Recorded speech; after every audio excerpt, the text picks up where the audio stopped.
देवतुल्य कार्यकर्ता बंधुओं व आज इस वीडियो कॉन्फ्रेंस से जुड़े हुए सभी मेरे आत्मीय भाइयों बहनों, जैसा हमको मालूम है कि भारतीय जनता पार्टी की हरियाणा की सरकार अपने ठीक 7 वर्ष पूर्ण कर रही है। पहली टर्म 5 साल की 2014 से 2019 तक और अब 2019 से बाद 2 साल की ये टर्म, ऐसे कुल 7 साल के कार्यकाल में हम लोगों ने जन सेवा के नाते अभूतपूर्व कार्य किए हैं। आपको ध्यान में है कि 2014 में जब देश में माननीय प्रधानमंत्री श्री नरेंद्र मोदी जी की सरकार चल रही थी और उन्हीं के आह्वान पर, उन्हीं के निर्देशन में हरियाणा में पहली बार भारतीय जनता पार्टी की सरकार बनी और जिस प्रकार से हमने उस समय अपने वायदे किए थे, हमने एक साफ सुथरी सरकार देने की बात कही थी, ठीक उसी प्रकार 2014 की सरकार बनने के बाद हमने उन सब कामों को शुरू किया। मुझे याद है 25 दिसंबर 2014 जब पहला सुशासन दिवस इस रूप में हमने मनाया, हमने बहुत सी बातें उस दिन लागू की थी। हमने सीएम विंडो लागू की, हमने ई गवर्नेंस के कई विषय लागू किए और ये आश्वासन दिया कि हम एक पारदर्शी सरकार चलाएंगे जिसमें करप्शन का कोई स्थान नहीं होगा और विकास के नाते पूरे प्रदेश में एक जैसा विकास ही हम करेंगे। पूर्व की सरकारों के भांति किसी ने अपना जिला छांटा, किसी ने अपनी विधानसभा को अपना प्रदेश मान करके वहीं काम कराते रहे। कभी भी संपूर्ण हरियाणा के विकास की बात कभी किसी ने सोची नहीं और उस अनुसार अपने काम शुरू किए। काम के साथ साथ कई प्रकार के ऐसे कार्य जो वास्तव में हरियाणा में बहुत आवश्यकता थी। देश के प्रधानमंत्री ने एक आह्वान किया कि बेटी बचाओ बेटी पढ़ाओ, इस कार्यक्रम के माध्यम से हम लिंग की जो असमानता है उसको कैसे दूर करें। एक बहुत बड़ा कलंक हरियाणा के ऊपर था। हरियाणा को इससे पहले बेटियों को मारने वाला प्रदेश समझा जाता था। 22 जनवरी 2015 को स्वयं प्रधानमंत्री जी ने पानीपत की धरती पर आकर अपने प्रदेश की जनता को एक बहुत बड़ा आग्रह किया, एक अपील की और मुझे संतोष है कि उनकी अपील पर हरियाणा की जनता ने एक उस प्रकार से मैं कहता हूं कि उस काम को करके दिखाया जो प्रधानमंत्री जी ने उनसे अपेक्षा की थी कि इस जेंडर रेशो को, जो उस समय 871 थी, इसको बढ़ा करके आज वो 921 है। अर्थात 2000 की संख्या पर 50 बच्चियों को बचाने वाला ये हरियाणा प्रदेश आज सिद्ध हुआ है।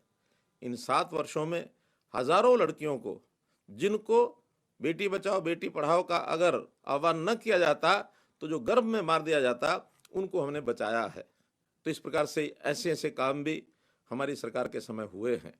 हमने ई गवर्नेंस के नाते पहला एक प्रयोग किया कि जो कर्मचारियों के ट्रांसफर होते थे, जिसके अंदर बहुत भ्रष्टाचार था, लोग चक्कर काटते थे, हमने उसको ऑनलाइन ट्रांसफर पॉलिसी के रूप में बदला। और ये बहुत पहले इसकी एक कल्पना मैंने की थी, जिसको पूर्व की सरकारों में कभी माना नहीं गया। इस ऑनलाइन ट्रांसफर पॉलिसी को लागू करने में अपनों में ने भी विरोध किया, लेकिन जब परिणाम सामने आए तो आज खास करके शिक्षा क्षेत्र में अध्यापकों से जब बात करते हैं तो 93% यानी 93% अध्यापक इस योजना से बहुत संतुष्ट हैं। अब ये शिक्षा के अलावा भी अन्य विभागों में हम ऑनलाइन ट्रांसफर को लागू कर रहे हैं। सभी कर्मचारी इससे बहुत प्रसन्न हैं। बात आती है नौकरियों की। सरकारी नौकरी भर्तियां जब होती थी उसमें भी भ्रष्टाचार का बोलबाला था और उस समय कहा जाता था कि कांग्रेस की सरकार भ्रष्टाचार के बीबीसी उद्योग को चलाती है। बी बदलियां, बी भर्तियां और सी CLU। हमने दृढ़ निश्चय किया कि हम इसको एक प्रकार से रोकेंगे। और मित्रों, हमने उसको रोक के दिखाया। भर्तियों में मेरिट के ऊपर भर्तियां, ये एक आह्वान किया। जैसे ऑनलाइन ट्रांसफर पॉलिसी का विरोध था, प्रारंभ में इस मेरिट की भर्ती पर भी विरोध होने लगा, लेकिन हमने उसके बावजूद भी अपने इस मिशन मेरिट को चालू रखा। और जो पर्ची और खर्ची की भर्तियां होती थी, पैसे देकर के नौकरियां खरीदी जाती थी या सिफारिशों के ऊपर ये भर्तियां होती थी, हमने उसको दूर किया। और कुल मिलाकर, थोड़ा पानी मंगाओ।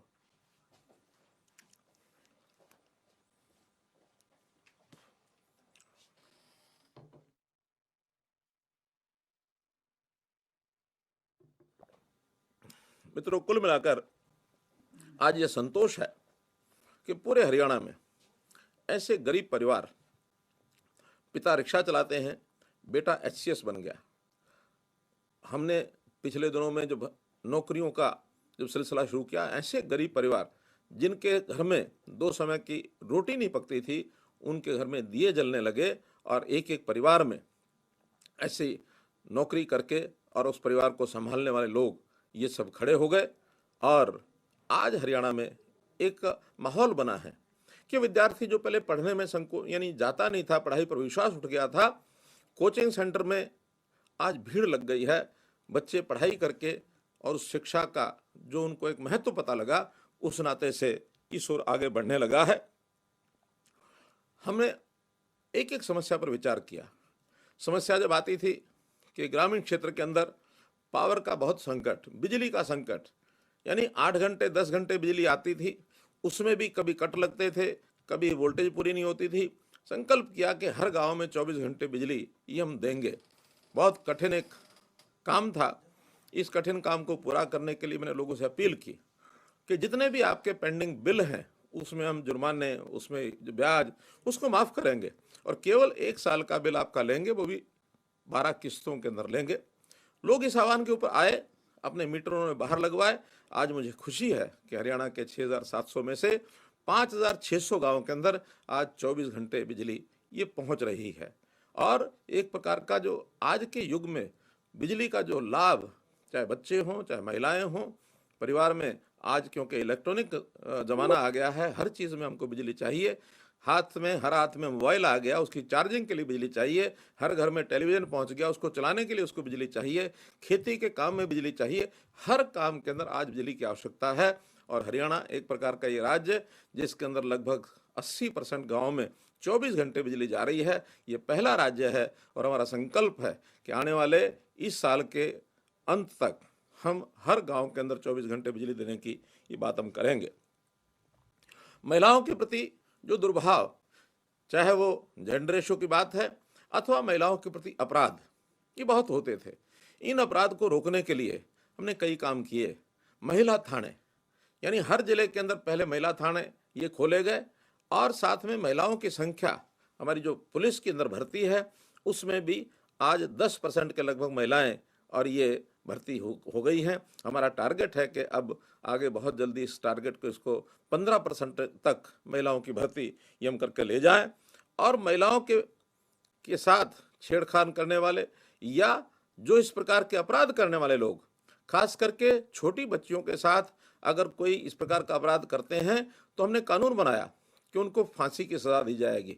और हमारे प्रदेश में ये कानून बनने के बाद मुझे खुशी है कि सारे देश भर में अब इस प्रकार का कानून बनाया गया है कि 12 वर्ष तक के बच्ची के प्रति अगर कोई इस प्रकार का लैंगिक अपराध किया जाता है तो उसको फांसी की सज़ा होगी।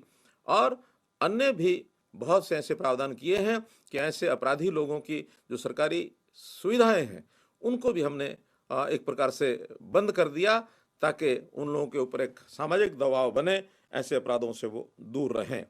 हमने पढ़े लिखे युवक, इनके रोजगार के लिए और एक योजना बनाई, सक्षम युवा, कि युवक पढ़ लिख करके और वो रोजगार जब तक नहीं पाता तब तक माता पिता के ऊपर बोझ रहता है।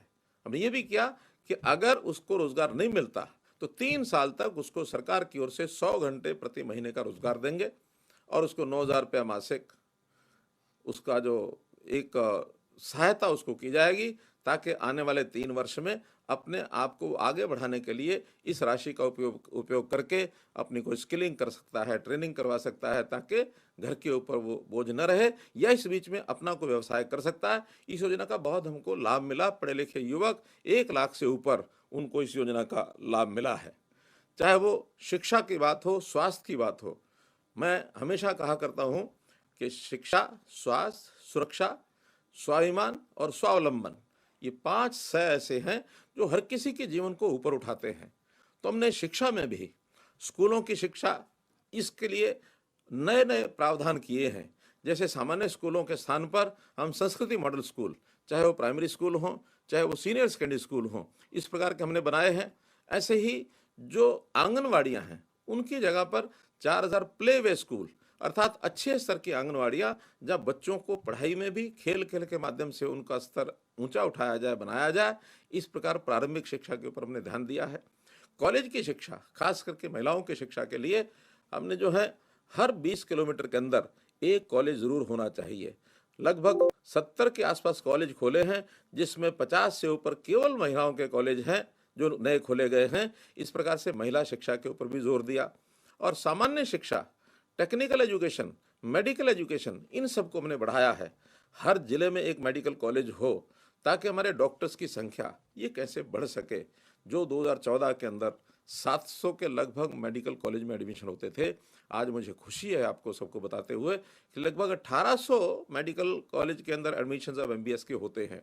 और हमारा टारगेट है कि इसको 2,500 छात्र मेडिकल कॉलेज के एडमिशन हों, ताकि हम हर साल लगभग 2,000 डॉक्टर्स को प्रदेश में संख्या में बढ़ा सकें। तभी जाकर के एक न्यूनतम मापदंड है कि कितने डॉक्टर्स हमारे यहाँ प्रदेश में होने चाहिए, वो हमारा तभी जाकर के उसका प्रबंध ये हो सकेगा। इसी प्रकार हमने इंजीनियरिंग कॉलेजेस, इनको भी बढ़ाया है। और खासकर पढ़ाई के बाद स्किलिंग, हुनर की सिखलाई के लिए हमारे यहाँ जो पलवल में एक यूनिवर्सिटी बनाई गई है, और यूनिवर्सिटी भी हरियाणा में एकमात्र यूनिवर्सिटी है कि जिसको हमने स्किल डेवलपमेंट यूनिवर्सिटी के नाते से प्रयोग किया है, ताकि पढ़ाई के बाद हुनर सीखे और हुनर के बाद अपने पैरों पर खड़ा होने के लिए स्वयं का रोजगार करे। स्वयं रोजगार के साथ साथ और भी लोगों को रोजगार के लिए वो अपने पास बुलाए, ताकि रोजगार लेने की बजाय वो व्यक्ति रोजगार देने वाला बने। इस प्रकार का एक प्रतिस्पर्धा का वातावरण बने। और स्टार्टअप्स के नाते देश के प्रधानमंत्री जी ने स्टार्टअप की जो योजना की कि नए ऐसे एंटरप्रेन्योर्स, उनको बैंकों से भी पैसा लेकर के दिया जाए, ताकि वो लोग अपने काम को कर सकें और नए नए उद्योग में वो स्थापित होंगे। उसको उनको लाभ रोजी का भी मिलेगा, उत्पादन भी बढ़ेगा और लोगों को रोजगार भी दिला सकेंगे। जहाँ तक स्वास्थ्य की बात है, हर एक जिले के अंदर अभी तक जो हॉस्पिटल हैं, वो संख्या उनकी कहीं 100 बेड की है, कहीं 50 बेड की है। हमने हर एक जिला केंद्र पर न्यूनतम 200 बेड का हॉस्पिटल जरूर होना चाहिए, ये प्रावधान किया है। PHCs और CHCs, इनको भी मजबूत किया जाए और वहाँ हर प्रकार के जो इंफ्रास्ट्रक्चर है, वहाँ के उपकरण हैं, उनको वहाँ पहुँचाया जाए, ताकि वो लोग जो है वहाँ अपने स्वास्थ्य के नाते से लाभ उठा सकें। न केवल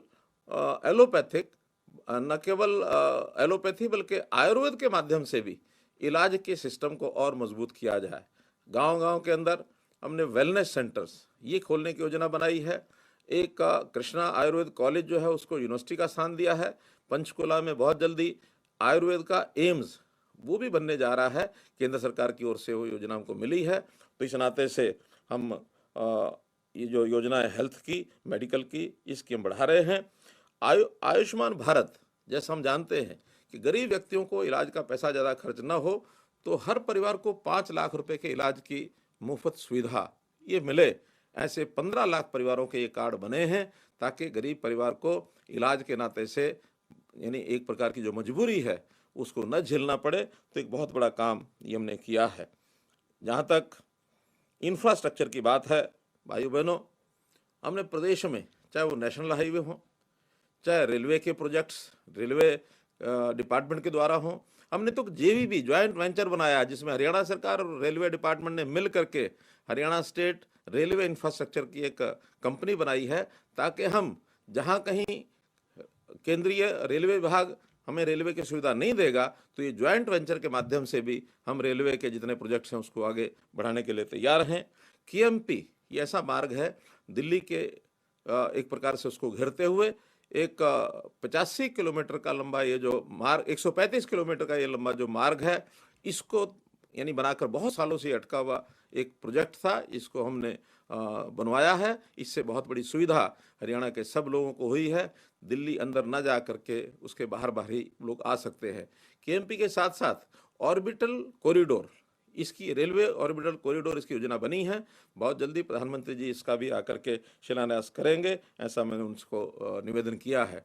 हमारे यहाँ मेट्रो, चाहे वो फरीदाबाद में, चाहे वो गुरुग्राम में, अथवा बहादुरगढ़ तक, अथवा कुंडली तक, ये सब प्रोजेक्ट्स भी नए बने हैं। इसका आगे विस्तार, इसकी भी बातचीत चल रही है, डीपीआर इसकी बन रही है कि और आगे भी इसका विस्तार मेट्रो का किया जाए।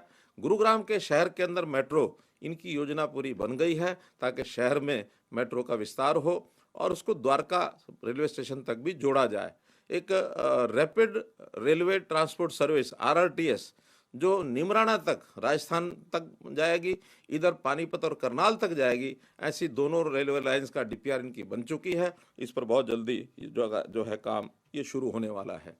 जहाँ तक शहरों का विकास है, शहरी विकास ये भी हमारे बहुत ही प्राथमिकता के तौर पर चल रहा है। हमारे बहुत शहर तो एनसीआर प्लानिंग बोर्ड के अंतर्गत काम कर रहे हैं, एनसीआर क्षेत्र में आए हैं। उनका विकास एनसीआर प्लानिंग बोर्ड के माध्यम से भी उनको सहायता हो रही है, चाहे वो फरीदाबाद है अथवा गुरुग्राम है अथवा सोनीपत है। इन शहरों को उस परिधि के अंदर आने के बाद लाभ मिल रहा है और भी नए शहर जो जुड़े हैं उसमें भी लाभ मिलेगा। स्मार्ट सिटीज़ 2 हमारे यहाँ घोषित की गई, फरीदाबाद और करनाल। इसी प्रकार गुरुग्राम को भी हमने स्मार्ट सिटी के दर्जे में रखा है। ये सब स्मार्ट सिटीज़ बन रहे हैं।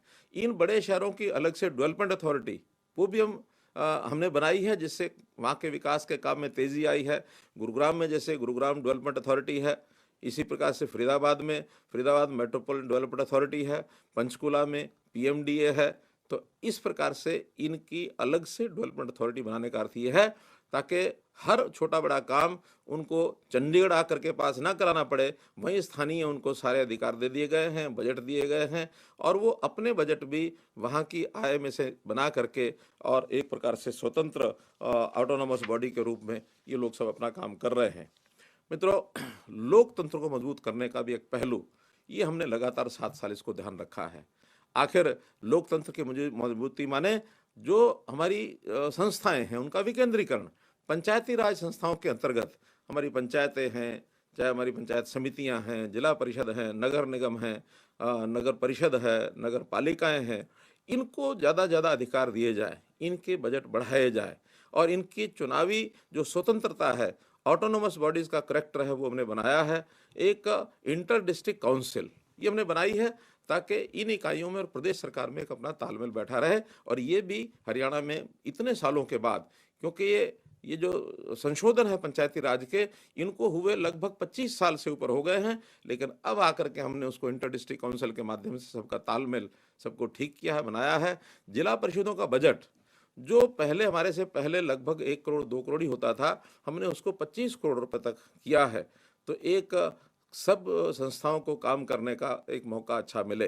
पंचायतें हमारी पढ़ी लिखी, यानी ये प्रावधान हमको करते समय सुप्रीम कोर्ट तक लड़ाई लड़नी पड़ी और सुप्रीम कोर्ट में आखिर जब निर्णय हुआ तो उनका कि ये प्रावधान न केवल हरियाणा में बल्कि इसके प्रावधान बाकी प्रदेशों को भी सोचने चाहिए ताकि वहाँ भी ये लागू किए जा सकें। तो ऐसे एक जिम्मेवार पंचायत के नाते से काम करने की एक सबको एक अवसर मिला है। और पढ़ी लिखी पंचायतें इंद्रधनुष जैसी स्कीमें यानी 7 पॉइंट प्रोग्राम बना करके उनकी प्रतियोगिताएं कराई और गांव के अंदर विकास, ये इस 5 वर्षों के अंदर 7 वर्षों के अंदर बहुत बड़े लेवल तक विकास हुआ है। हमने गांव के बजट बढ़ाए हैं, गांव की गलियां हो, नालियां हो, पानी की पाइपलाइन हो, तो इस प्रकार से उनके बजट आज इतने हैं कि गांव के लोग भी सामान्यतः जब जाते हैं तो पूछते हैं कि इतना पैसा ये कहाँ से आ रहा है।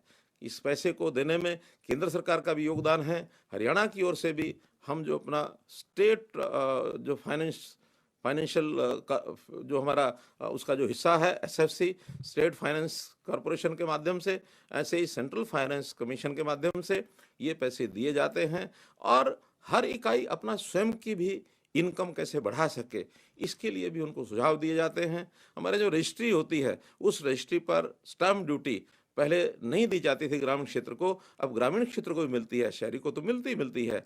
ऐसे कई प्रकार के जो इनकम के साधन हैं, ये हमारे पंचायती राज व्यवस्था में ये हमने बनाए हैं। हमने जो मेयर का चुनाव शहरों में डायरेक्ट चुनाव कराया है, भ्रष्टाचार कैसे कम हो, इसका एक एक आयाम हम ध्यान करते हैं। ऐसे ही ओबीसी के जो प्रतिनिधि चुने जाएं, उनके लिए हमने 8% का अलग से आरक्षण दिया है, ताकि उनको भी एक प्रतिनिधित्व ठीक से मिल जाए। एक बड़ा काम किया हमने, राइट टू रिकॉल, जो बहुत बहस का एक मुद्दा था, वर्षों इस पर बहस चली, लेकिन हमने कहा नहीं, जिनको चुनने का अधिकार है, उनको एक बड़ी अगर संख्या में लोग असंतुष्ट होते हैं अपने प्रतिनिधि से, तो 75%, 75% जनता अगर ये कहे कि हमें इनको वापस बुलाना है, तो उनको वापस भी बुला सकते हैं। ये कानून भी हमने हरियाणा में एक प्रगतिशील कानून जो है ये बनाया है। मित्रों, जहाँ तक किसानों का विषय है, किसानों के लिए कितने ही काम, चाहे उनके रेवेन्यू रिकॉर्ड्स को हो, चाहे उनकी फसल का बिक्री की बात हो, मंडीकरण की व्यवस्था हो, एफपीओज हो, प्रगतिशील किसान की बात हो, हर एक क्षेत्र के अंदर हमने काम किया है। और हमारे यहाँ किसान, अगर इस किसान आंदोलन के विषय को अगर हम एक तरफ करते हैं, तो हरियाणा का किसान आसपास के प्रदेशों में सबसे ज़्यादा खुशहाली का एक उसका स्थिति है बनी हुई, और हर चीज़ की सुविधा हम उनको दिलाते हैं। मुआवजा का अगर बात आती है, कभी कोई खराबा हो जाए, फसल खराब हो जाए, वर्षा, प्राकृतिक आपदा, कोई भी ऐसा कारण बनता है, तो सबसे पहले हरियाणा सरकार उनको मुआवजा पर्याप्त संख्या में और ठीक समय पर उनको उपलब्ध कराती है। याद है मुझे 2015 में सबसे पहले सरकार के बनते ही, यानी लगभग 3-4 महीने के बाद ही, उस समय एक ओलावृष्टि, अति ओलावृष्टि हुई, प्राकृतिक आपदा आई। उस समय का जो मुआवजा है, हमने मई के महीने 2 महीने के अंदर अंदर मुआवजा दिया, और मुआवजा भी यानी पर्याप्त संख्या, पर्याप्त मात्रा में मुआवजा दिया। पुरानी सरकारों की तरह नहीं कि 2 रुपए 3 रुपए के चेक मिलते थे। हमने तो शर्त लगा दी कि कम से कम हिस्सा भी अगर किसी का बनेगा तो 500 रुपए से कम नहीं बनेगा, न्यूनतम चेक उसको, व्यक्ति को 500 रुपया जरूर ये मिलेगा। इस प्रकार से किसानों की फसल का हिसाब किताब, उनकी ज़मीन का हिसाब किताब, क्योंकि ये बहुत विवाद के विषय हमेशा बने रहते हैं, तो उसको ठीक करने के लिए इलेक्ट्रॉनिक तरीके से उसका रिकॉर्ड रखना, मेरी फसल मेरा ब्यौरा, एक ऐसी स्कीम हमने बनाई जिसमें हर किसान अपनी फसल की बुआई के समय वो अपना रिकॉर्ड तय करता है, बताता है कि मैंने ये फसल बुआई की है, ताकि कल को न बैंकों में कोई झगड़े पड़े, न उसकी प्रोक्योरमेंट में कोई झगड़ा आए। सीधे सीधे जो उसने बुआई की है उसकी मात्रा के हिसाब से उसकी प्रोक्योरमेंट वो मंडी में हो जाती है। एमएसपी केंद्र सरकार ने लगातार हर वर्ष हर फसल की एमएसपी उन्होंने घोषित की है, और हमेशा ये ध्यान हमारा रहा है कि हरियाणा में ज़्यादा से ज़्यादा फसलों को हम कैसे एमएसपी पर खरीद सकें। हरियाणा एकमात्र राज्य ऐसा है जहाँ 11 फसलों को हम एमएसपी पर खरीदते हैं, और कोई फसल कहीं खरीदी नहीं जाती है। तो इस प्रकार से, बल्कि मैं कहूँ कि पिछले साल में दूसरे प्रांतों ने भी हमारे यहाँ अपनी जिनस को, अपने प्रोडक्ट को स्मगलिंग करा करके और यहाँ उसका लाभ उठाया, यहाँ आकर के बेच गए। हरियाणा सरकार को उसका नुकसान भी हुआ। इस बार चूँकि बाजरा की फसल काफ़ी ख़राब भी हुई है वर्षा के कारण से, उस खराबे के कारण से सरकार शायद वो न खरीद पाती। हमने उनके लाभ के लिए हर किसी किसान को, चाहे उसका बाजरा खराब है या अच्छा है, सबको 600 रुपया कुंटल के हिसाब से उनको भावांतर भरपाई योजना के माध्यम से भी दिया है। सब्जियों की अगर बहुत कीमत कम हो जाती है तो किसान वो सड़कों पर न फेंके, अपनी जो उसकी लागत है उस लागत के लिए हमने भावांतर भरपाई योजना सब्जी में और फलों में ये लागू की हुई है, और उसमें हजारों किसानों ने उसका ये लाभ भी उठाया है। अपने प्रदेश में पानी का एक संकट है। पानी के संकट के लिए नारे सब बोलते हैं, लेकिन धरती पर, धरातल पर योजना बना करके लागू पहले कभी नहीं की। पानी सीमा है, क्योंकि हमारा स्रोत अपना पानी का नहीं है। हमें पानी या तो पंजाब के अंदर जो नदियाँ आती हैं उनके माध्यम से मिलता है, या यमुना में से मिलता है। यमुना में भी कई प्रांतों का हिस्सा होता है। हमें सतलुज व्यास का जो झगड़ा है वो वर्षों से चल रहा है, उसको सुप्रीम कोर्ट के अंदर और एक प्रकार से अर्ली हियरिंग के माध्यम से जो 12 साल तक फैसला नहीं हुआ था, हमने आकर के वो फैसला कराया कि सतलुज लिंक के माध्यम से जो पानी है उस पर हरियाणा का अधिकार है। ये एस्टेब्लिश हो गया है। केवल अब वो लिंक नहर बनाने की बात है एसवाईएल की, उसका निर्णय जैसे ही सुप्रीम कोर्ट देगा, जिस एजेंसी को लगाएंगे उस एजेंसी के माध्यम से वो एसवाईएल नहर जरूर बनेगी। ये निर्णय अब सुप्रीम कोर्ट की ओर शेष है, वो बहुत जल्दी हमको देंगे। पानी की खपत जहाँ तक विषय है, फसलों में धान की फसल सबसे ज़्यादा पानी पीती है और धान की फसल पानी इतना पिए तो दक्षिण हरियाणा तक हम जितना पानी पहुंचाना चाहिए वो पहुंचा नहीं सकते हैं। हमने कहा कि धान को लोगों को कम करना चाहिए, फसल कम करनी चाहिए। मेरा पानी मेरी विरासत, इस योजना के माध्यम से प्रति एकड़ 7,000 रुपये का एक अनुदान या एक सहायता राशि जो धान को छोड़ेगा उसको हम देंगे। मुझे खुशी है कि पिछले वर्ष 1 लाख एकड़ के लगभग लोगों ने धान की बिजाई कम की और हमने उनको मुआवजा दिया है। आगे भी इस योजना को हम लागू रखेंगे। और पानी जहाँ तक यानी ज़मीन के पानी का दोहन करने की बात है, वो भी इन्हीं कारणों से, पानी की आवश्यकता जब वर्षा से पूरी नहीं होती, नहर से पूरी नहीं होती, तो लोग ज़मीन में से दोहन करते हैं। पिछले 10 वर्ष का 12 वर्ष का हमारा जो डाटा है, हर वर्ष लगभग 1 मीटर पानी इन इलाकों में नीचे चला जाता है। उसको रोक करने के लिए और कोई उसके लिए कंडीशंस और प्रावधान तय करने के लिए हमने अलग से हरियाणा वाटर अथॉरिटी बनाई है, ताकि हर समय हर गांव के ऊपर पानी का जो एक प्रकार से डेप्थ है, उसकी जो गहराई है, उसका वो निरंतर उसका ध्यान रख सके, उसको सुपरवाइज कर सके, ताकि पानी को और ज़्यादा न निकाला जाए, बल्कि वर्षा का पानी जितना ज़्यादा उसको रिचार्ज करने के लिए ज़मीन के गर्भ में डाला जाएगा, उसके लिए भी हम योजनाएं बना रहे हैं, प्रयत्न कर रहे हैं। कई जगह पर वाटर लॉगिंग होती है। वाटर लॉगिंग कारण से पानी की एक फसल यानी किसान की एक फसल खत्म हो जाती है।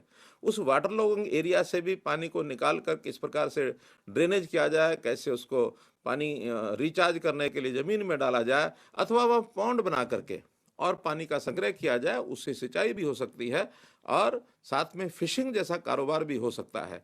तो ये सब करने के बाद एक विषय है हमारे यहाँ तालाब का। गांव-गांव में तालाब हैं, बड़े-बड़े तालाब ओवरफ्लो कर रहे हैं और उन ओवरफ्लो तालाब में गंदगी भी होती है। ऐसे तालाबों की व्यवस्था ठीक करने के लिए हरियाणा तालाब एक अथॉरिटी हमने बनाई है, हरियाणा पौंड अथॉरिटी। उस हरियाणा पौंड अथॉरिटी के माध्यम से 14,000 तालाब हैं, उनकी देखरेख निश्चित की जाएगी। जिस प्रकार की व्यवस्था उन तालाबों में करनी होगी, उस प्रकार की वो व्यवस्था वहाँ करेंगे। ग्रामीण क्षेत्र के विकास में जैसा मैंने बताया, वहाँ अतिरिक्त व्यायामशालाएं, योगशालाएं ये भी बनाई जा रही हैं। योगशालाएं, व्यायामशालाओं के माध्यम से गांव के परंपरागत खेल वो वहाँ खेलेंगे और साथ ही हर व्यायामशाला के साथ एक वेलनेस सेंटर ये जोड़ा जाएगा। जहाँ तक खेलों का विषय है, क्योंकि ग्रामीण क्षेत्र के साथ खेलों का विषय मुख्य रूप से जुड़ा हुआ है, खेलों का इंफ्रास्ट्रक्चर ये भी हम पर्याप्त और ये ऐसा बना रहे हैं और उसके अंदर जितने भी हमारे नर्सरीज हैं, खेल नर्सरीज, इनको पुख्ता किया जा रहा है। ग्राम स्तर के ऊपर, ब्लॉक स्तर के ऊपर और जिला स्तर के ऊपर स्टेडियम्स की व्यवस्थाएं ये भी कर रहे हैं। 22 जिला स्तर के स्टेडियम्स और 160 ब्लॉक स्टेडियम्स और इसी प्रकार से 2 हमारे स्टेट लेवल के स्टेडियम, ये सब इनका इंफ्रास्ट्रक्चर, इनकी मैन पावर, क्योंकि पहले बनाए तो गए लेकिन इनके यहाँ मैन पावर और इंफ्रास्ट्रक्चर का ध्यान नहीं रखा गया। अब सारा खेलों का सामान और वहाँ की जितनी भी यानी अवसंरचना संरचना है और फिर वहाँ आवश्यकता पड़ने वाली मैन पावर, इसको पूरा किया जा रहा है, जिसका परिणाम है कि हमारे यहाँ खेल पॉलिसी जो बनी है उसके माध्यम से खिलाड़ियों को बहुत अच्छी सुविधाएं दी जा रही हैं, खिलाड़ियों को इनाम अच्छे दिए जा रहे हैं और परिणाम स्वरूप इस बार का जो ओलंपिक और पैरा ओलंपिक है, आपने देखा कितने अवार्ड्स, यानी सर्वाधिक अवार्ड किसी एक स्टेट के हैं तो हरियाणा के हैं। देश भर में, देश भर के सब अवार्ड्स का लगभग 40% अवार्ड्स केवल हरियाणा के खिलाड़ी वो लेकर के आते हैं। इस बार हमारा सौभाग्य है कि एक अंडर 19 वर्ष से छोटे बच्चों के छात्रों के जो खिलाड़ियों के कार्यक्रम होते हैं उसमें बड़ा कार्यक्रम है खेलो इंडिया। इस बार का जो राष्ट्रीय स्तर का ये कार्यक्रम खेलो इंडिया, ये हरियाणा के पंचकुला में हो रहा है। उसकी सब तैयारियां चल रही हैं और मैं आशा करता हूं कि उसमें भी हरियाणा के जो नौजवान खिलाड़ी हैं वो मेडल्स की संख्या वो अधिक से अधिक लेकर के आएंगे। मित्रों, ऑनलाइन व्यवस्थाएं, यानी भ्रष्टाचार को यदि रोकना है तो ऑनलाइन व्यवस्थाओं को भी हमने बहुत महत्व दिया है, ताकि व्यक्ति सामने ना आए, बल्कि ऑनलाइन टेक्नोलॉजी के माध्यम से चीज़ें लोगों को जो है डिलीवरी हो, ताकि भ्रष्टाचार रूपी जो एक राक्षस है इसको कैसे मार सकें, कैसे इससे हम छुटकारा पा सकें। तो इसके लिए सबसे पहले जैसे मैंने बताया, सीएम विंडो, लगभग 9.5 लाख एप्लीकेशंस इन 7 सालों में सीएम विंडो पर आई हैं। और उसमें मैं ये तो दावा नहीं करता कि 100% लोग उससे प्रसन्न होंगे, लेकिन बड़ी संख्या में लोगों के जो काम हुए हैं वो सीएम विंडो के माध्यम से हुए हैं। लोगों की जो भागदौड़ है, ये मंत्रियों के पास जाना, विधायकों के पास जाना, मुख्यमंत्री आवास पर जाना, कार्यालय में जाना और डीसीज के चक्कर लगाना, इसकी बजाय थोड़ी सी समझदारी से काम लेने पर अब सीएम विंडो में जब शिकायत लगाई जाती है तो क्षेत्र में जो लोग हल करते हैं वो शिकायतकर्ता को और एमिनेंट पर्सन, आप लोगों में से ही बहुत से एमिनेंट पर्सन बने हुए हैं, उनको बुला करके उन समस्याओं का और हल किया जाता है। और मैं समझता हूँ इससे जनता के लोग बहुत संतुष्ट हैं। उनको भागदौड़, खर्चा करना, समय लगाना, इससे उनका बचत होती है। हर बात को वो सीएम विंडो पर डाल सकते हैं। इसके लिए हमने जगह जगह जो कंप्यूटर सेंटर्स बनाए हैं, अटल सेवा केंद्र गाँव में बने हैं। लगभग 20,000 अटल सेवा केंद्र हैं, जिनको हम CSC कहते हैं। ऐसे 20,000 की संख्या है। साथ में 117 जगह ब्लॉक लेवल पर, सब डिवीजन लेवल पर अंत्योदय केंद्र, सरल केंद्र, ये भी हमने बनाए हैं, जिसमें सरकारी 42 विभागों की 580 योजनाएं ऐसी हैं जिनका लाभ सीधा सीधा और इन केंद्रों पर जा करके फार्म भरने से किया जा सकता है। ऐसी सेवाओं का लाभ सबको मिले, उचित व्यक्ति को, पात्र व्यक्ति को मिले। अभी 2 दिन बाद 1 नवंबर से हमने लागू किया है कि ये सब सेवाएं परिवार पहचान पत्र यानी फैमिली आईडी के माध्यम से मिलेगी, ताकि जो व्यक्ति पात्र है उसको वो सेवा जरूर मिले और जो पात्र नहीं है वो इस सेवा का लाभ न ले सके। इस प्रकार की भी योजना हमने बनाई है। सेवाओं के काम में एक प्रावधान है राइट टू सर्विस, सेवा का अधिकार। इसमें हर एक सेवा के लिए समय निश्चित किया गया है कि जनता को, किसी भी विभाग को सेवा देने का ये निश्चित समय है। उस समय में कर्मचारी, अधिकारी को सेवा देनी पड़ती है, लेकिन कहीं कहीं अभी भी उसके अंदर कुछ शिकायतें हमको मिलती हैं। एक नया प्रावधान हमने किया है कि निश्चित दिन में अगर वो सेवा न दी गई तो फिर कंप्लेंट करने के लिए उपभोक्ता को, किसी नागरिक को कोई शिकायत नहीं करनी, बल्कि वो ऑटो अपील सिस्टम, आस एक प्रोग्राम बनाया है, उस ऑटो अपील सिस्टम के माध्यम से, और वो अपने आप उसकी अपील हो जाएगी। जिस अधिकारी को अपील होगी, अगर वो 30 दिन में नहीं करता है तो फिर अगर अपने आप उससे ऊपर के अधिकारी के ऊपर अपील चली जाएगी और फिर नीचे के जो लोग काम करने वाले जिन्होंने नहीं किया उनके खिलाफ कार्रवाई भी की जाएगी। तो मित्रों, एक बहुत अच्छा ये प्रोग्राम बनाया है ताकि सिटीजन को, किसी भी उपभोक्ता को, किसी भी जिसको सेवा चाहिए उसको परेशानी ना हो, बल्कि अपने आप सिस्टम में ये सब चीज़ें चली जाएं। जहाँ तक नई भर्तियां या नए सरकारी नौकरी लेने का विषय है, कितनी प्रकार की नौकरियां निकलती हैं। जो अभ्यर्थी है उसको बार बार पंजीकरण करना पड़ता है, बार बार फीस देनी पड़ती है और बार बार प्रतीक्षा करनी पड़ती है कि मेरा रोल नंबर आएगा, मेरा इम्तिहान होगा। हमने इसके लिए एकल पंजीकरण व्यवस्था की है कि एक बार पंजीकरण कराना है और उस पंजीकरण के माध्यम से उसको परीक्षा देनी है और 3 साल तक जो परीक्षा वो देगा, ग्रुप सी की और ग्रुप डी की, उसकी जो मेरिट है 3 साल तक मेंटेन की जाएगी। उस मेरिट के आधार पर ही 3 साल में कभी भी उसको नौकरी के लिए योग्य होगा तो उसको नौकरी मिलेगी। हाँ, अपनी मेरिट को, अपने परीक्षा परिणाम को सुधारने के लिए वो 3 साल में सुधार भी सकता है, ताकि उसका जो मेरिट का क्रमांक है वो उसको ऊंचा उठाना है तो उससे ऊंचा उठा सकता है। और इसी प्रकार ग्रुप सी और डी, इसमें हमने साक्षात्कार खत्म किए, इंटरव्यू खत्म किया है, ताकि जो उसकी अपनी मेरिट है, जो परीक्षा वो दे के आएगा उसी आधार पर उसको नौकरी मिलेगी। क्योंकि लोग जो हैं इस साक्षात्कार के नाम से बहकावे में बहुत आते हैं, बहकाने वाले लोग बहुत हैं। बहुत ऐसे गैंग बने हुए हैं जो इस प्रकार का दावा करते हैं कि भ्रष्टाचार, पैसा और उसके कारण से वो नौकरी लगाने का दावा करते हैं। हमारी संस्थाओं में पैसे के माध्यम से कोई नौकरी मिलती नहीं है, लेकिन एक बहुत ही भोला भाला जो नौजवान जिसको नौकरी चाहिए वो कई बार इनके बहकावे में, चक्र में आ जाता है और उसके पैसे जो है खर्च होते हैं। इसके लिए भी हमने कड़ा प्रावधान, एक कॉपिंग के विरोध में यानी नकल विरोध में जो बिल बनाया गया है उसमें बहुत से प्रावधान दंड के किए गए हैं कि जो नकल करवाता हुआ पकड़ा जाएगा या करता हुआ पकड़ा जाएगा या जो उसको सहायता करेगा, उन सबको उसकी सजा जो तय की है, ताकि नकल करने के ऊपर एक चेक लगे। ऑनलाइन सिस्टम के अंदर जैसे हमने बाकी बातें बताई, उसमें भूमि का रिकॉर्ड, इसकी डिजिटलाइजेशन, क्योंकि हमारे जितने भी भूमि के रिकॉर्ड हैं उसमें बहुत ऐसे पुराने पुराने झगड़े पड़े हुए हैं जिसके अंदर ठीक से रिकॉर्ड न मिलने के कारण से, और फिर रिकॉर्ड लेना होता है तो महीनों महीने रिकॉर्ड लेने में लग जाते हैं। लेकिन उसको जब डिजिटलाइज किया जाएगा तो जब भी किसी प्रकार का रिकॉर्ड व्यक्ति को चाहिए किसी भूमि का, उसको तुरंत ऑनलाइन मिलेगा। इससे बहुत सुविधाएं ये लोगों को होंगी। जहाँ तक सुरक्षा का विषय है, इस सुरक्षा में पुलिस बहुत ट्रेनिंग पा करके पुलिस हमारी अच्छी पुलिस के रूप में उभर रही है। हमने ट्रांसपेरेंट रिक्रूटमेंट प्रोसेस के आधार पर, टीआरपी के आधार पर पुलिस की जो कांस्टेबलरी है उसको भर्ती किया है, और बहुत अच्छे पढ़े लिखे नौजवान वो भी आके और भर्ती हो रहे हैं। भले ही उनको भर्ती होने के बाद अगली नौकरी पाने के लिए दूसरे स्थान पर नौकरी मिलती है तो स्थान खाली हो जाते हैं, लेकिन हम उनको खुली छूट दी है।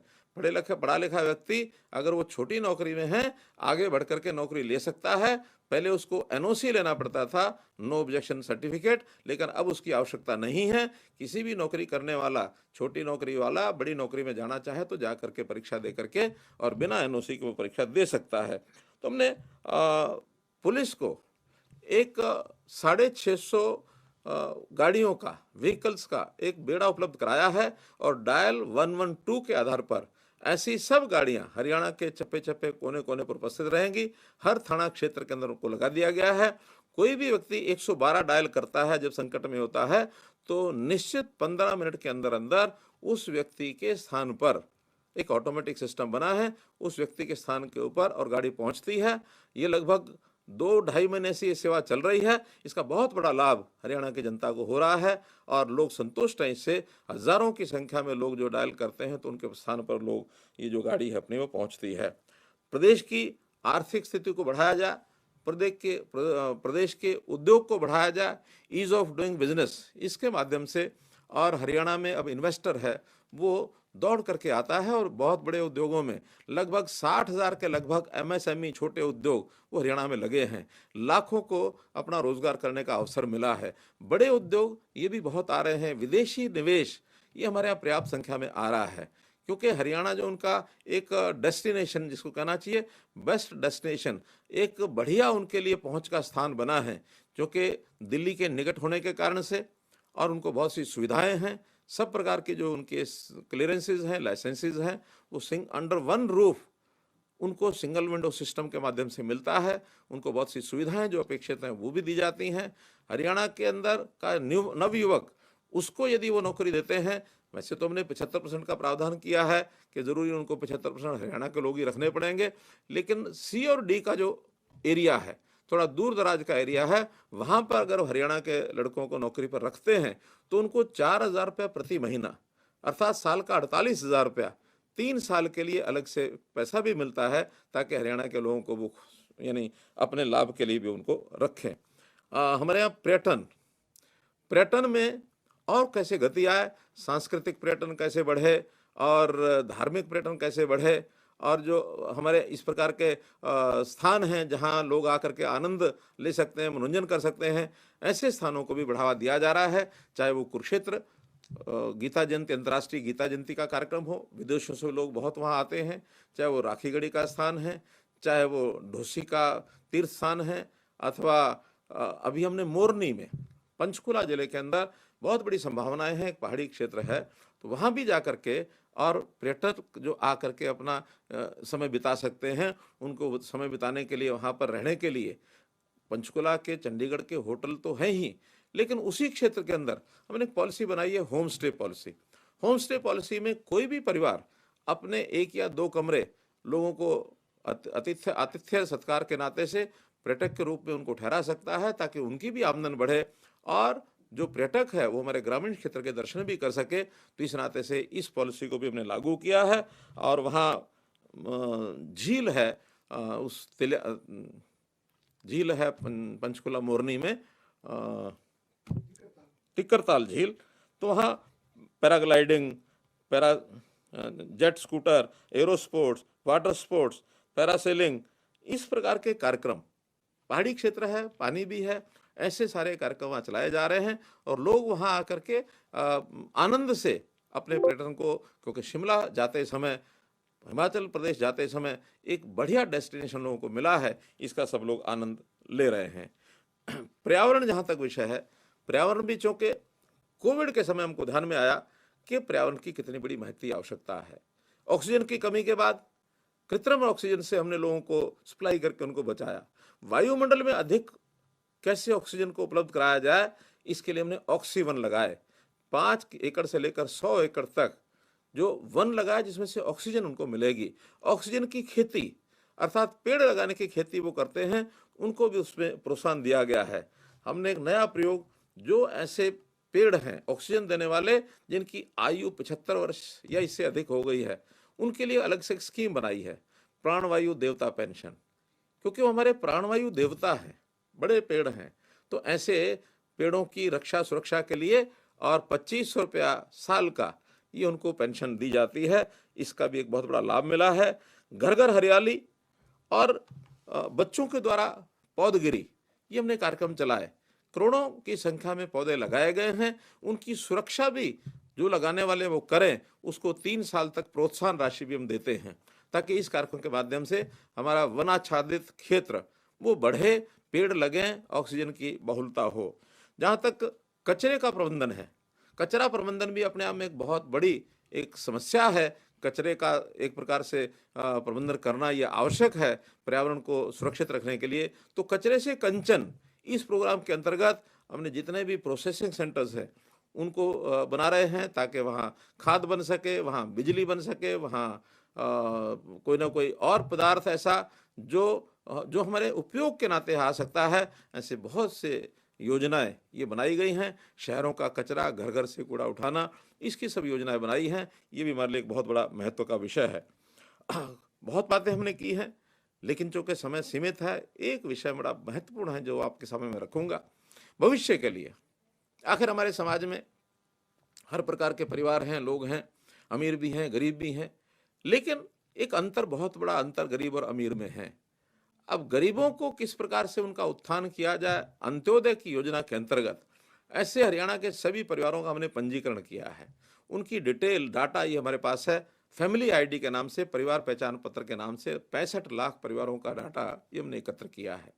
हर परिवार के हर व्यक्ति का ब्यौरा, चाहे वो विद्यार्थी है अथवा काम करने वाला व्यवसायी है, रोजगार करता है अथवा बेरोजगार है, बड़ी आयु है, कम आयु है, उनके परिवार में स्वास्थ्य की दृष्टि से किस व्यक्ति का क्या स्वास्थ्य की स्थिति है, ऐसा एक डाटा रखने के बाद हमने पहला कार्यक्रम ये लिया है कि उन परिवारों में जो बेरोजगार हैं और खास करके जिनकी आय वर्ष की 1 लाख रुपया या इससे कम है, इनके लिए मुख्यमंत्री अंत्योदय परिवार उत्थान योजना, ये हमने कार्यक्रम अपने हाथ में लिया है।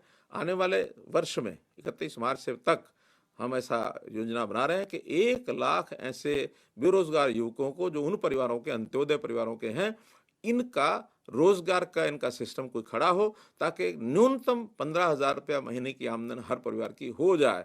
इस कार्यक्रम को भी लॉन्च कर दिया है और बहुत गति से हमारे 6 डिपार्टमेंट 40 स्कीमों को लेकर के हर घर में ऐसे परिवार के सदस्य के साथ बातचीत करेंगे, उनकी काउंसलिंग करेंगे, उनको काम उपलब्ध कराएंगे। और जो हमारी ठेकेदारी प्रथा को समाप्त करने के लिए हमने कौशल रोजगार निगम बनाया है। तो इस कौशल रोजगार निगम के माध्यम से भी हम कुछ युवकों को, इन्हीं यानी परिवारों में से कुछ युवकों को यह अवसर जरूर दिलाएंगे, ताकि वो रोजगार के नाते से आगे बढ़ सकें। और ये एक ऐसा कार्यक्रम है कि परिवार में यानी कोई भी व्यक्ति भूखा ना सोए, परिवार की कोई व्यक्ति की शिक्षा की आवश्यकता वो पूरी हो, स्वास्थ्य की आवश्यकता वो पूरी हो, रहन सहन के लिए जो सुविधाएं चाहिए, न्यूनतम सुविधाएं उनको सबको ये मिलनी चाहिए। तो इस ऐसे सुशासन के समय में हम लोगों ने जो 2020 का साल था, उसको हमने सुशासन संकल्प वर्ष कहा था। मित्रों, ये जो वर्ष है 2021 का, जो 25 दिसंबर तक इस वर्ष का हम एक आंकलन करेंगे, इसको हमने सुशासन परिणाम वर्ष कहा है। और सुशासन के परिणाम हमारे पर्याप्त संख्या में आए हैं, जैसा मैंने अभी आपके सामने निवेदन किया, लेकिन और भी कुछ चीज़ें करने की हैं। उन करने वाली चीज़ों का भी संकल्प हम लेंगे ताकि आने वाले समय में जो अधूरी चीज़ें हैं उनको हम पूरा कर सकें। ये ठीक है कि इन 5-7 वर्षों में हमारे सामने कुछ कठिन दौर भी निकले हैं। उस कठिन दौर में जैसा हम देखते हैं कि सरकार बनते ही 2015 में ही यानी बाबा रामपाल प्रकरण हुआ। हमने बिना किसी यानी किसी भी ऐसी फोर्स को उपयोग किए हुए और बाबा रामपाल को, क्योंकि कोर्ट का निर्णय था, कोर्ट के हवाले सरकार का ये काम होता है कि जो कोर्ट का निर्देश होता है उसकी पालना करनी होती है, वो हमने किया है। दूसरा एक बड़ा विषय हमारे लिए चैलेंज का आया था, वो जाट आंदोलन के समय आया था।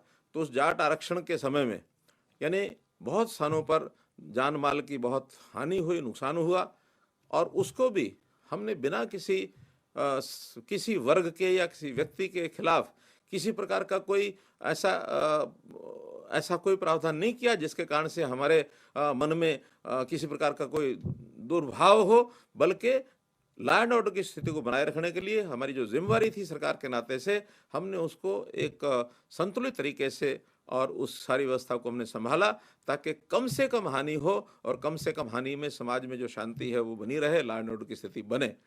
तीसरा एक अवसर आया था जब बाबा राम रहीम केस ये हुआ, वो भी एक कोर्ट का ही केस था जिसके कारण से जो कोर्ट का निर्णय था उसके अनुसार हमने किया, और उसमें भी कैसे कम से कम हानि से और ये सारी चीज़ें आगे की जा सकती हैं, वो एक हमारे लिए बड़ा कठिन का और दुविधा का समय था। इसी प्रकार अब इस वर्ष 2 सालों में एक विषय कोविड का। कोविड भी एक बहुत बड़ा संकट न केवल हमारे प्रदेश में बल्कि देश और दुनिया का ये संकट था।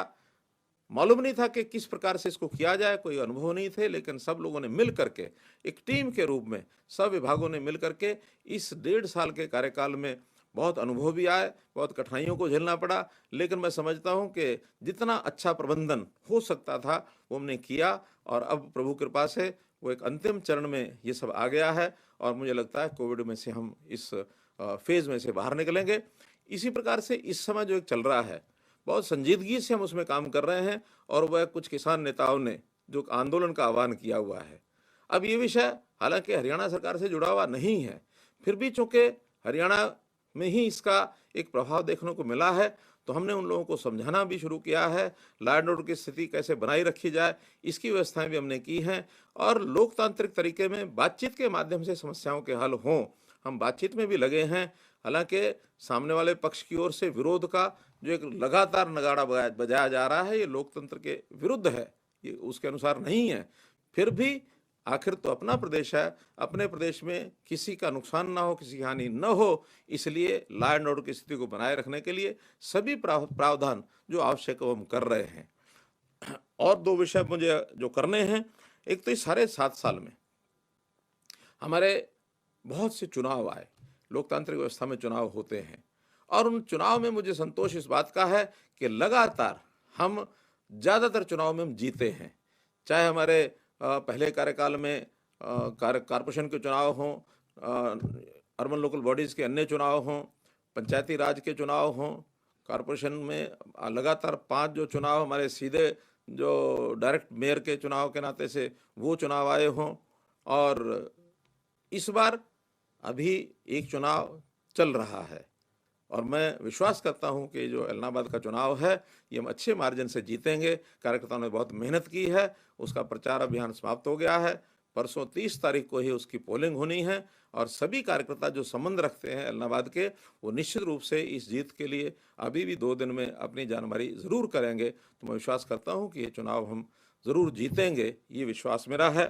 जहाँ तक हरियाणा की आर्थिक स्थिति का विषय है, आसपास के सब प्रांतों में हमारी हरियाणा की आर्थिक स्थिति ये बहुत अच्छी स्थिति है। देश के यानी केंद्र सरकार की ओर से भी हमें इन सारी व्यवस्थाओं के नाते से बहुत शाबाशी मिलती है, बहुत से हमको अवार्ड मिले हैं। हमारे यहाँ प्रति व्यक्ति आय जो एक पैमाना होता है नापने का, वो बड़े प्रांतों में सर्वाधिक है। 2,39,000 रुपया प्रति व्यक्ति आय ये दर्ज की गई है इस पिछले वर्ष में, तो ये और किसी बड़े प्रांतों के हिसाब से सबसे ज़्यादा ये आय है। जहाँ तक हमारे बजट का विषय है, 2014 में हमारा बजट मात्र 60,000 करोड़ रुपए का बजट था, और जो कि इस वर्ष का जो चल रहा है 1,41,000 करोड़ रुपए का बजट ये हमने बनाया था, और हो सकता है ये बजट हमारा और भी बढ़े, क्योंकि अभी जो अगले 2 सत्र हैं उनके अंदर सप्लीमेंट्री बजट के नाते से आएगा तो ये 1.5 लाख करोड़ रुपए तक भी जा सकता है।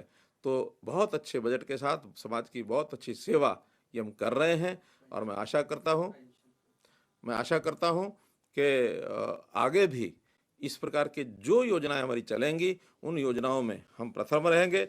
जहाँ तक सामाजिक सुरक्षा का विषय है, इसमें भी बहुत प्रांतों में हम सबसे आगे हैं, चाहे वो ओल्ड एज पेंशन हो 2,500 रुपया मासिक, या और किसी प्रांत में नहीं है।